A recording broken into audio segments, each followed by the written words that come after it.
the Bible commands us in 1 Peter chapter 3 and verse 15 to give a reasonable defense of our faith. This episode will prove that the carbon radiometric dating methods are not indisputable evidence for the millions of years timescale, and that the Bible's timescale is fully accurate.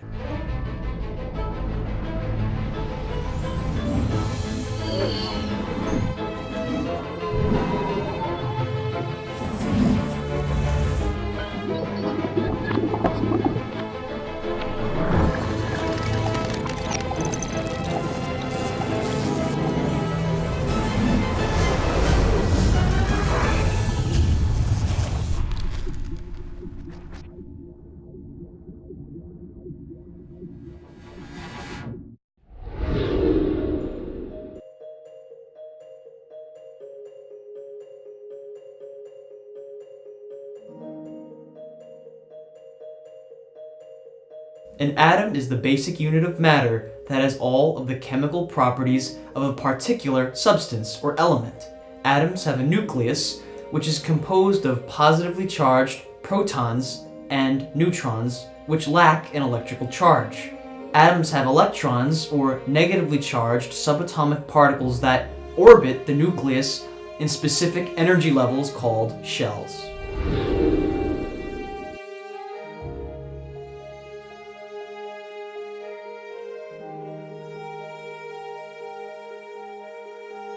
An element is a substance that cannot be broken down into another substance by chemical means. A few notable examples of elements would be hydrogen, nitrogen, sodium, gold, etc. The known elements can be found on the periodic table.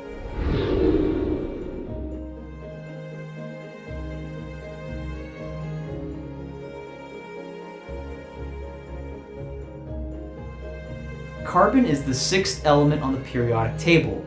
By the way, the periodic table is arranged by atomic number, which is the number of protons in the atom's nucleus. Carbon is number 6 and thus has 6 protons.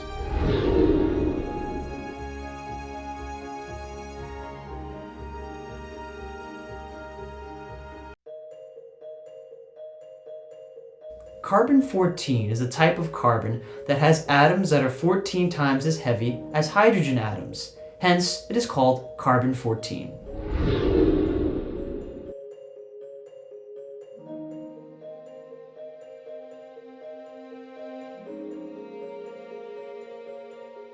Carbon-14 is made when cosmic rays or high-energy atomic nuclei from space dislodge neutrons out of the nuclei of atoms locked in the upper atmosphere. Once these neutrons are set loose, they go to lower altitudes and change nitrogen into carbon-14. Carbon-14 is radioactive because it is unstable, and it eventually decays back into nitrogen-14.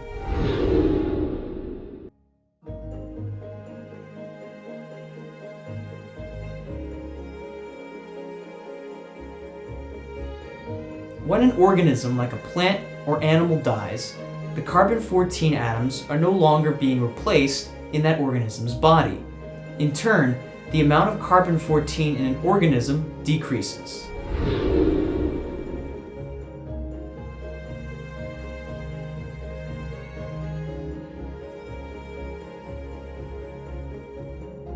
The half-life of a sample is how long it takes half of the radioactive element in the rock, called the parent, to decay into an equal amount of the non-radioactive element called the daughter. The half-life of carbon-14 is 5,730 years. Because of carbon-14's short half-life, it should not be able to detect in anything around 50,000 years.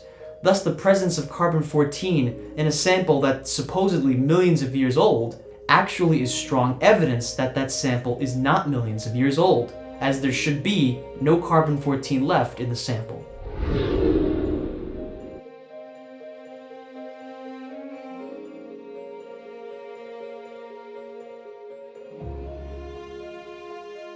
Radiometric dating methods are not direct ways to measure the age of a rock. When a sample is radiometrically dated, the age is not actually being measured directly. What is being measured directly is the amount of radiometric isotopes in the rocks or fossils And then the age is nothing more than an interpretation of the data using unprovable assumptions.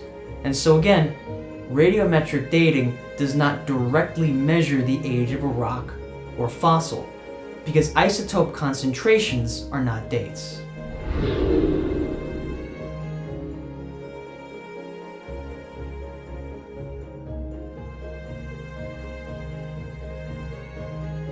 Evolutionists make a few unprovable assumptions when they use radiometric dating. Firstly, evolutionists have to assume that there is no daughter element present in the rock when it is formed.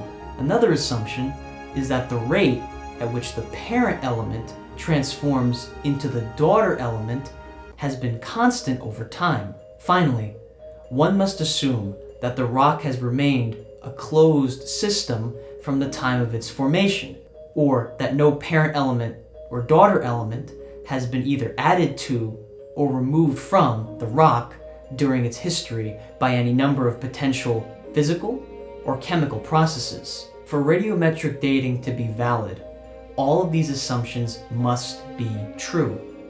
If they are not, the results are not reliable. These three assumptions are unprovable, and thus radiometric dating cannot be used to prove the evolutionary eons of time.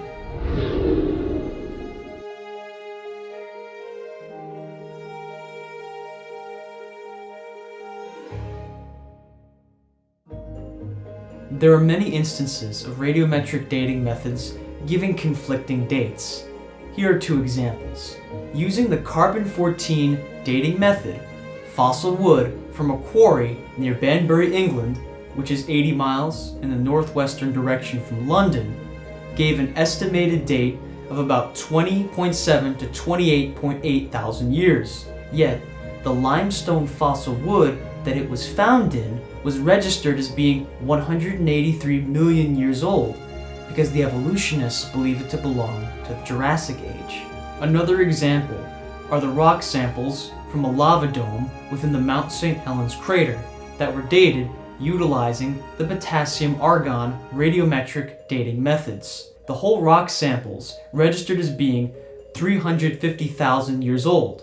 The amphiable minerals registered as being 900,000 years old, and two samples of the mineral pyroxene registered at ages of 1,700,000 and 2,800,000. Unsurprisingly, none of the ages are right. In fact, they're all way off the mark. Mount St. Helens erupted on May 18, 1980, and so the samples are only 39 years old as of 2019.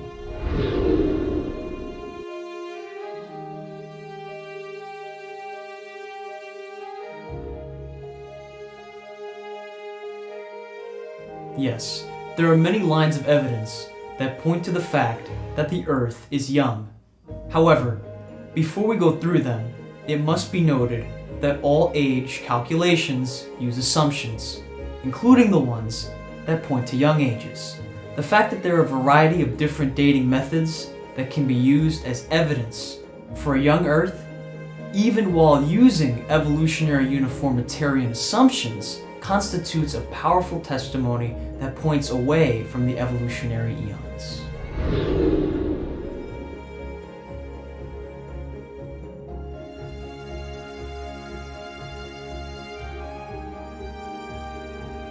Evolutionists stake the claim that dinosaur fossils are supposedly 65 million years old.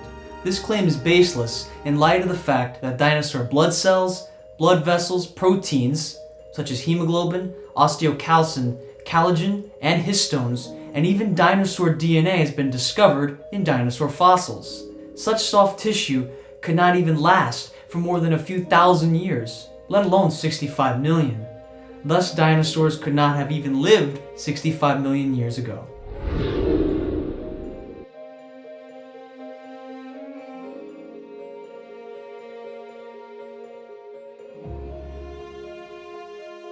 The moon recedes from the Earth at an approximate rate of 4 centimeters a year due to tidal friction.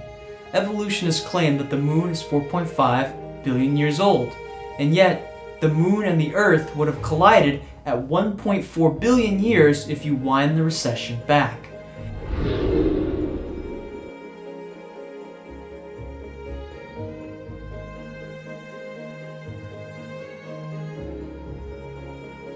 Zircon crystals provide evidence for rapid radioactive decay because they contain unexpectedly large quantities of helium. The element helium is a byproduct of the decay of uranium-236 to lead-206. Based on the ratio of lead to uranium in these zircon crystals, the calculated radiometric age was approximately 1.5 billion years. However, it must be noted that helium escapes from these crystals very quickly, and therefore, if the crystals were really 1.5 billion years old, then essentially all of the helium should have escaped. The fact that there were large amounts of helium found in these zircon crystals indicates that the crystals cannot be 1.5 billion years old, and that perhaps the transformation from uranium-238 to lead-206 was faster in the past, which is consistent with the 6,000-year-old Earth.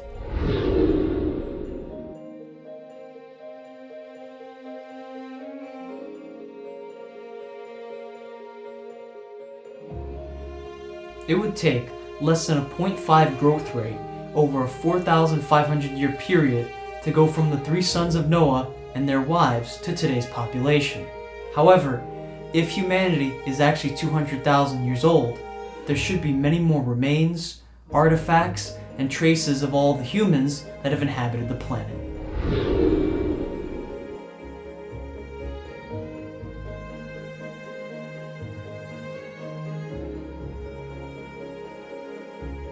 The oceans, according to evolutionary geologists, are approximately 3 billion years old. However, the amount of sediment on the seafloor, according to the current rate of land erosion, would have accumulated in less than 12 million years.